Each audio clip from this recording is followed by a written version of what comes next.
केंद्रीय अर्थसंकल्प 2025-26 मध्ये निर्मला सीतारामन यांनी काही महत्त्वाच्या घोषणा केल्या आहेत. त्या नेमक्या काय आहेत आणि त्या सामान्य माणसावर त्याचा काय परिणाम होणार आहे हे थोडक्यात आणि सोप्या भाषेत समजून घेऊया. सगळ्यात पहिली आणि मोठी घोषणा आहे इन्कम टॅक्सबाबत. आतापर्यंतच्या 7 लाख रुपयापर्यंतच्या उत्पन्नावर इन्कम टॅक्समध्ये सूट मिळत होती. आता ही मर्यादा वाढून 12 लाख रुपये करण्यात आली आहे. याचा सरळ अर्थ असा आहे की जर तुमचं वार्षिक उत्पन्न 12 लाख रुपयापर्यंत असेल तर तुम्हाला 1ही रुपया इन्कम टॅक्स भरावा लागणार नाही.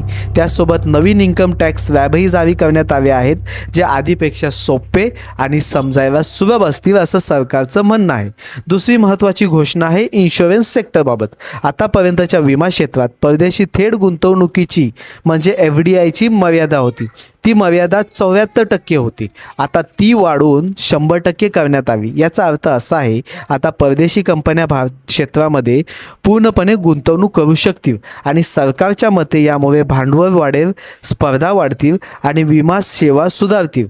तिसरा महत्त्वाचा मुद्दा आहे फिस्कल डेफिसिट म्हणजे सरकारची तूट. सरकारने फिस्कल डेफिसिटचा अंदाज GDPच्या 4.8% ठेवला आहे. याचा अर्थ असा आहे की सरकार खर्च आणि उत्पन्न यामधला ताळमेळ आटोक्यात ठेवण्याचा प्रयत्न करत आहे. आता या बजेटमध्ये बिहारसाठी काही खास घोषणा करण्यात आली. यामध्ये मखाना बोर्ड स्थापन करण्यात आला आहे.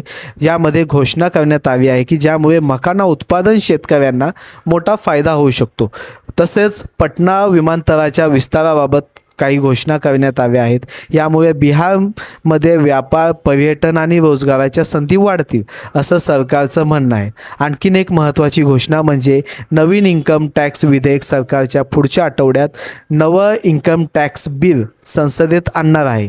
या नव्या कायद्यामुळे टॅक्स स्लॅब, नियम आणि प्रक्रिया सामान्य करदात्याला सोप्या आणि स्पष्टपणे समजतील असा सरकारचा दावा आहे.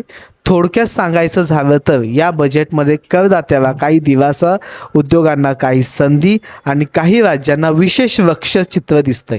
पण सगळ्या घोषणांचा खरा फायदा जमिनीवर किती उतरतो ते पुढच्या काळात कळेल. अशाच बजेट आणि अर्थव्यवस्थेशी संबंधित सोप्या आणि अपडेट्ससाठी व्हिडिओला लाईक करा आणि पेजला फॉलो करा.